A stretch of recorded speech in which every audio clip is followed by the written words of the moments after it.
मेरे को अगर कुछ होता है, मेरे घर परिवार में अगर कुछ होता है, तो ये जितने भ्रष्ट में जुड़े हुए लोग हैं ये पूरे जिम्मेवार होंगे। क्योंकि बिहार में तो अक्सर फर्जी मुकदमा काउंटर केस होते ही रहता है। यानी मर्डर भी हो जाए, चाहे आपके पास कोई फंसाया जा सकता है, तो कम क्या बोलते हैं, मुकदमा ऐसा ला दिया जाए कि आपको कल्याण नहीं हो। लेकिन अब साजिश रचने के भी राज चल रहा है, तो ये तो चलना मुश्किल है उसके लिए। तो आपको नहीं पता था ये बिहार है, यहाँ पे आवाज उठाने पर जो है जेल भेज दिया जाता है।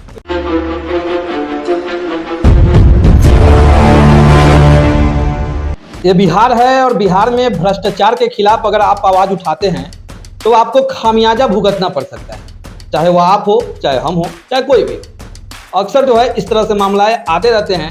जब किसी भी अनियमितता के ऊपर कोई आवाज उठाता है या भ्रष्टाचार के खिलाफ जो है जंग लगता है तो उसको जो है बलिदान देना पड़ जाता है। कुछ ऐसा ही मामला आजकल बिहार के मोतिहारी जिला में चल रहा है। अब क्या कुछ मामला है, पूरा मामला तो यही भाई साहब बताएंगे। अब इनके साथ क्या ऐसा घटना हो गया कि सीधे जो है चलकर हमारे कार्यालय पहुंच गए।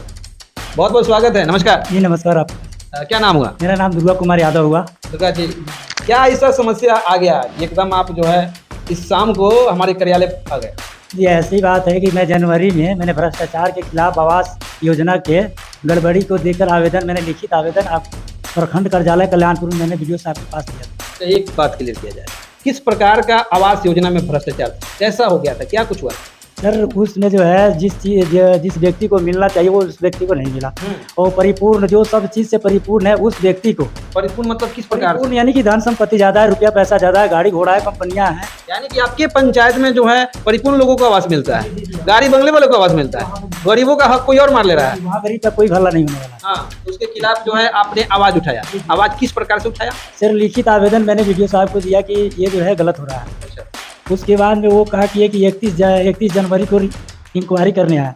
उसके बाद में चिट्ठी निकला मार्च में चिट्ठी निकलने के बाद में वो क्या हुआ नहीं हुआ मेरे को पता नहीं। मार्च में किस प्रकार का चिट्ठी निकलता है? जांच करने के लिए आए थे, पर्यवेक्षक साहब आए हुए थे और इंदिरा आवास साहब आए हुए थे। जी आए हुए थे। फिर उसके बाद में क्या हुआ स्पष्टीकरण उनसे मांगा गया। अब वो दिए कि नहीं दिए, क्या हुआ अभी तक कुछ नहीं हुआ। कुछ नहीं हुआ। तो अब आपको क्या कठिनाई हो रही है कि फिर आप जो है मीडिया में आ रहे हैं? कठिनाइयाँ हो रही है कि मैंने कल महाशर बाजार पे गया तो मेरे कुछ शुभ चिंतक हैं, वो बोले कि दुर्गा भाई थोड़ा सतर्क रहिएगा, आपके ऊपर कुछ भी हो सकता है। कुछ भी मतलब कि क्या? यानी मर्डर भी हो जाए, चाहे आपके पास कोई फंसाया जा सकता है, तो क्या बोलते हैं, मुकदमा ऐसा ला दिया जाए कि आपको कल्याण नहीं होगा। कल्याण नहीं होगा। यानी कल्याणपुर प्रखंड में मुकदमा ऐसा हो जाएगा कि कल्याण नहीं होगा। जी उसके बाद में हर मेरे ऊपर ये भी हो सकता है। रास्ते में मैं आता हूँ जाता हूँ अकेला, अगर मेरे पास कुछ भी हो सकता है।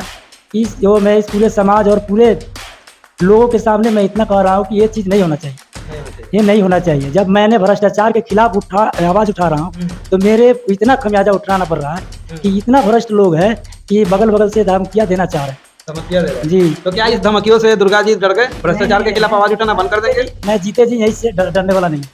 इसके लिए मेरे को जो भी करना होगा मैं करके दिखाऊंगा। तो ये जो सारी बातें बता रहे हैं आप, तो जब डरने वाले नहीं है तो फिर वीडियो ये क्यों बनवा रहे हैं, क्यों अपनी बातों को रख रहे हैं? सर ये समाज को सुनाई दे कि हम भ्रष्टाचार के खिलाफ चल रहे हैं। तो भ्रष्टाचार के खिलाफ जब चल रहे हैं तो मेरा तो यहाँ से कुछ भी हो सकता है, मेरे पास साजिश रचा जा रहा है, कुछ भी हो जाए। तो इसके वजह में दूसरा भी कोई भ्रष्टाचारी काम करेगा तो उसके लिए दूसरा आदमी अगर उठा नहीं सकता है, ये तो भ्रष्ट चलते जाएगा। मान लिया आज 50% भ्रष्टाचार बढ़ गया, कल 100% हो जाएगा, तो गरीब का तो भला हो नहीं सकता। गरीब का भला नहीं हो सकता है, और गरीब का हक जो है कोई दूसरा मार रहा है। गरीब का हक दूसरे मार कर ले जाएगा, गरीब का कोई पूछने वाला नहीं है। चलिए, तो ये हैं दुर्गा, क्या नाम बताया आपने? दुर्गा कुमार यादव। दुर्गा कुमार यादव, और ये हैं कल्याणपुर प्रखंड के बांसघाट पंचायत के बिशुनपुर गांव से बिलोंग करते हैं। इन्होंने जो है इसी साल जो है जनवरी के करीब में एक आवास योजना में फर्जीवाड़ा कह लीजिए, महाघोटाला कह लीजिए, उसको लेकर लिखित आवेदन जो है आलाधिकारियों को इन्होंने दिया। देने के बाद जो है आलाधिकारी मैटर को संज्ञान में लिए और उसके बाद जो है स्पष्टीकरण को लेकर एक लेटर जारी करवा दिया मार्च महीने में। और आज तक उस स्पष्टीकरण में क्या कुछ हुआ पता नहीं चला, जैसे इन्होंने बताया।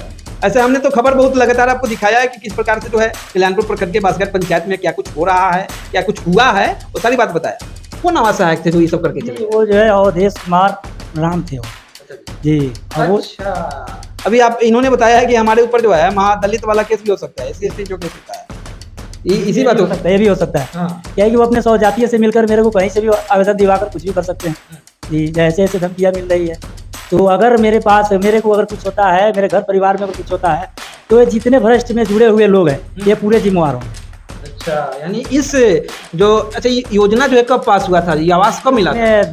20-21 में हुआ था। 20-21 में हुआ था। 20-21 योजना में जो है आवास जो मिला था, जिस भ्रष्टाचार में लोग संलिप्त है, उनके ऊपर जो है एक कह रहे हैं कि अगर मेरे साथ या मेरे परिजनों के साथ किसी भी प्रकार का अनहोनी होता है या किसी भी फर्जी मुकदमे फंसाया जाता है, क्योंकि बिहार में तो अक्सर फर्जी मुकदमा काउंटर केस होते ही रहता है, तो अगर होता है तो उस भ्रष्टाचार में जुड़े हुए जितने लोग हैं उस चक्रव्यूह में तो सारे जिम्मेवार, क्योंकि एक अकेला अभिमन्यु यानी दुर्गा प्रसाद यादव जी क्या कर सकते हैं। खैर इन्होंने बहुत अच्छा कदम उठाया था, अपने अंदर वो जुनून लाया था कि जो पंचायत में जिन लोगों को आवास मिलना चाहिए उन लोगों को नहीं मिला और वैसे लोगों को मिला जिसके पास गाड़ी बंगला सब कुछ है, उन लोगों को मिल गया। कहीं ना कहीं जो आवाज़ें आती है, जो बातें आती है कि आवास योजना में जिस प्रकार से 50-50 पर भागीदारी होती है, डील होता है, कहीं वही अंदाजा तो नहीं।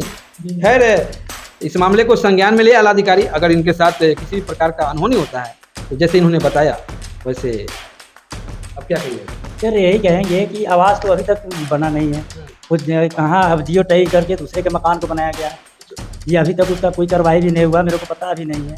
अगर ये लोग नहीं सुनेंगे हम तो डरेंगे नहीं, ये इसके लिए मेरे को जो भी खमियाजा भुगतना पड़े मैं भुगतूंगा, लेकिन भ्रष्टाचारियों को खैर नहीं है, खैर नहीं। भ्रष्टाचारियों का खैर नहीं है। खैर आप स्वतंत्र हैं, अपने घरों में बैठे चाह रहे हैं कि यहाँ से भ्रष्ट लोग का कम से कम निपटारा हो, लेकिन अब साजिश रचने के भी राज चल रहा है, तो ये तो चलना मुश्किल है उसके लिए। तो आपको नहीं पता था ये बिहार है, यहाँ पे आवाज उठाने पर जो है जेल भेज दिया जाता है? वो तो है, लेकिन उससे डर कर कितना दिन चलेंगे, डरेंगे तो फिर अगला जो जनरेशन होगा हमारा होगा और किसी का हो वो तो डर कर दिएगा।